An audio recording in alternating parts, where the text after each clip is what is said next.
Olá, sou Clésio Castro, médico nutrólogo, e estou aqui discutindo as questões da prova de título de especialista em nutrologia 2023. Aqui temos uma questão de epigenética. Epigenética no edital, na prova de título, tem um item de nutrigenômica, nutrigenética e epigenética.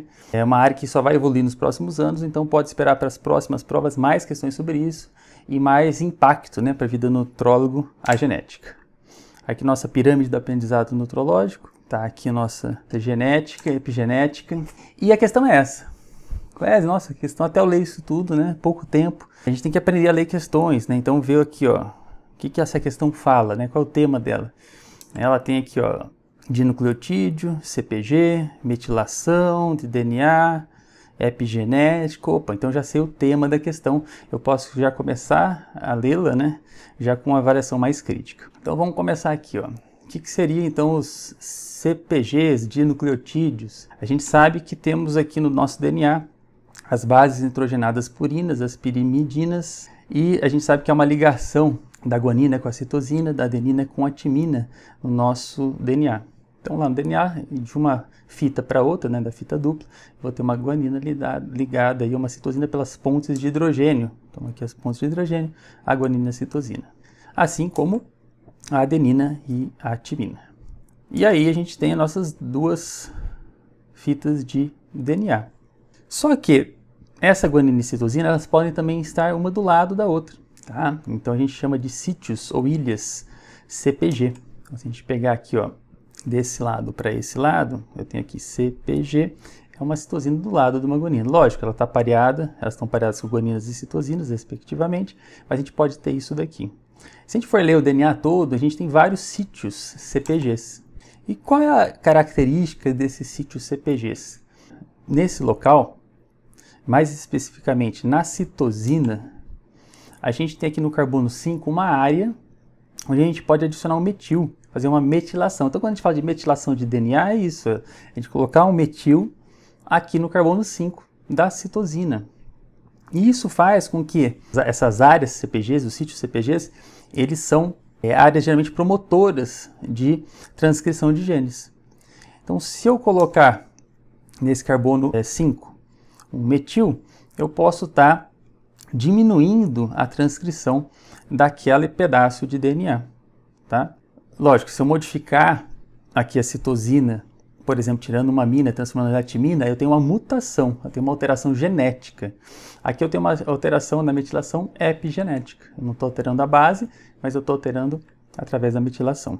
Bom, e eu posso fazer o que com essa metilação? Eu posso diminuir a expressão gênica de várias coisas. Então, você tem esse hormônio GH, pode ser da insulina, ou seja, de várias proteínas do nosso corpo, pode ser uma enzima. Eu posso diminuir a expressão gênica metilando essas áreas do DNA. No nosso DNA, a gente tem várias proteínas sendo transcritas, e depois produzidas lá nos ribossomos, mas a gente tem também uma codificação do que a gente chama de microRNAs, que são RNAs que não vão ser RNAs mensageiros, que vão ser lidos e vão ser, a partir dali vão ser produzidas moléculas proteicas. Esse microRNA ele tem outros tipos de regulação. Ele pode atrapalhar, por exemplo, a transcrição de um outro RNA mensageiro. Aqui, ele sendo produzido, o microRNA geralmente ele tem aí 21 a 23 nucleotídeos, e eles podem entrar, num RNA mensageiro, fazendo com que bagunce, então, a transcrição de outras coisas. E tem trabalhos mostrando que, se eu metilar esses sítios CpGs de regiões do DNA, onde eu vou codificar esses microRNAs, eu posso interferir e vou ter uma regulação epigenética da obesidade infantil. Então, esse trabalho mostra isso. Ele tem 3 sítios CpGs lá no DNA, onde se você metilar eles, a expressão de 3 microRNAs vai interferir, então, na obesidade infantil. Tá, então, essa alternativa aqui que ela fala. Estudo genético identifica pelo menos 3 dinucleotídeos localizados em regiões de codificação de microRNAs, certo? Diferencialmente metilado entre crianças obesas ou não obesas. A regulação epigenética desses microRNAs, então, está envolvida no desenvolvimento da obesidade infantil, e não da magreza excessiva. Então, essa alternativa está errada, porque esse trabalho mostrou que tem interferência no peso em relação à obesidade. Na segunda aqui, alternativa, ele vai falar do mesmo processo. Então, ele vai falar o quê? A metilação consiste em uma modificação lá do DNA, onde o metil é colocado pela S-adenosilmetionina para o carbono 5 da citosina, que geralmente precede uma guanina, né, naquele dinucleotídeo CpG. Joia! Que enzima que vai transferir um metil para o DNA? Né? Então, naquelas listas de enzimas, a gente tem essas 6 principais enzimas no nosso organismo, mais de 90% das nossas enzimas estão uma dessas classes.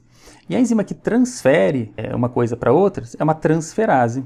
Então, ela vai transferir um metil para o DNA, então é uma DNA-metiltransferase, a enzima que faz isso. Ou mais especificamente, ela vai colocar lá no carbono 5 da citosina um metil. Então, ela pode ser chamada de C5, citosina metiltransferase. Esse aqui é o código enzimático dela. Então, a gente sabe que a enzima tem aquele nome, ela não é uma carboxilase, nem uma carboxiladeninase, ou seja, esse nome está errado. Às vezes até foi inventado, né, para você saber se você sabe a lógica da enzima que faz essa modificação lá no DNA. Então, a gente sabe que essa daqui está errada também. Então, errado, era para assinalar a correta, né? Então, já estamos lendo, já sabemos o tema do trabalho. E a gente sabe, né, então, desse trabalho da metilação de regiões que codificam 3 microRNAs, você vai ter interferência, então, na obesidade, na regulação da obesidade infantil. Então já sei que isso existe. A alternativa C, ela quase que é possível a gente falar que era certa, se ela não estivesse cometendo um erro grave de conceito. Os estudos sugerem que no processo epigenético, ela seria correta se tivesse assim: demetilação do DNA em regiões de codificação de microRNAs estão especificamente envolvidos no desenvolvimento da obesidade infantil. Ela estaria certa se estivesse explicando que essa metilação é no DNA. A alternativa para a gente, ela fala o quê? Os estudos sugerem que no processo epigenético, metilação do microRNA, não, aqui já bagunçou tudo, tá? Clésio, mas é possível a gente interferir na expressão de um gene metilando RNA? Sim, mas geralmente não é um microRNA, é um RNA que vai codificar lá alguma proteína e você pode metilar ele, então pode ter origem de câncer e outras coisas por causa da metilação de RNA mensageiro, tá? Mas não é o caso desse trabalho, né? Não é o caso de microRNA, então essa questão ela está tecnicamente correta. Pode ser que quem quis escrever, ela quisesse até escrever que a metilação era no DNA, nas regiões que codificam os microRNAs, que é o trabalho, que está escrito inclusive na alternativa A.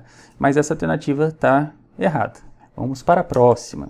A próxima também é a metilação. Então, 2 proteínas, o IGF-2 e o gene aqui, ó, uma enzima da família do citocromo, né? Essa é uma enzima que vai fazer, a 27B1 aqui, ela vai fazer a hidroxilação da vitamina D, lá no rim, fazendo vitamina D ativa. Então, são 2 proteínas, uma tem a ver com IGF-2 e outra tem a ver com a vitamina D. O IGF-2, ele pode ter ação de IGF-1, então pode ter ação de crescimento, atuando nos receptores de IGF-1. Então, ele aumentaria IMC, apesar de diminuir a gordura visceral, mas poderia ser aumentado o IMC se ele fosse mais ativado, né? Ou seja, hipometilado, geralmente o gene é mais ativado. Então, sim, uma hipometilação poderia provocar um aumento de IMC. E no gene, né, da vitamina D, que faz a vitamina D ativa, né, lá no rim, ele, se for hipermetilado, ele pode diminuir a expressão da vitamina D, e a vitamina D a gente sabe que é uma vitamina ligada ao emagrecimento, quando você tem ela em valores normais ou valores aumentados. Então você ter uma hipermetilação do gene da vitamina D, poderia levar ao aumento do IMC também, né, por causa da obesidade. Então a hipometilação do IGF-2 e a hipermetilação do gene da vitamina D pode aumentar a IMC, então influenciar positivamente a taxa de IMC. Então, como a alternativa está negativamente, essa alternativa está errada. Aqui eu trabalho mostrando isso. Ó. A hipometilação de IGF-2 e a hipometilação do gene da vitamina D para transformar em vitamina D ativa pode positivamente influenciar no IMC de crianças obesas, então está errada também. Então essa é uma questão para ser anulada, né? Talvez a alternativa C do gabarito seria certa se não tivesse metilação de microRNA, tivesse metilação do DNA envolvido na produção, né, na codificação desse DNA, como está na alternativa A, correta, mas então essa está incorreta também. Então, gabarito não tem gabarito porque as 4 estão erradas. É importante a gente enxergar, até mesmo na genética, né, as moléculas, para a gente não correr o risco aí de cometer erros, conceito, né? E para conseguir entender também os fatores epigenéticos, genéticos, polimorfismos, e que no nosso consultório a gente vai enfrentar cada dia mais, que é a gente selecionar qual exame pedir e como interferir no nosso paciente. Se tiver mais questão para comentar dessa prova, de outras provas, pode me enviar aqui que a gente faz o comentário. E os alunos depois acessar a área de alunos, onde vão estar não só, né, a literatura e o livro das questões organizadas por temas, como também todas as questões comentadas da prova de título de 2023. Um abraço e até a próxima.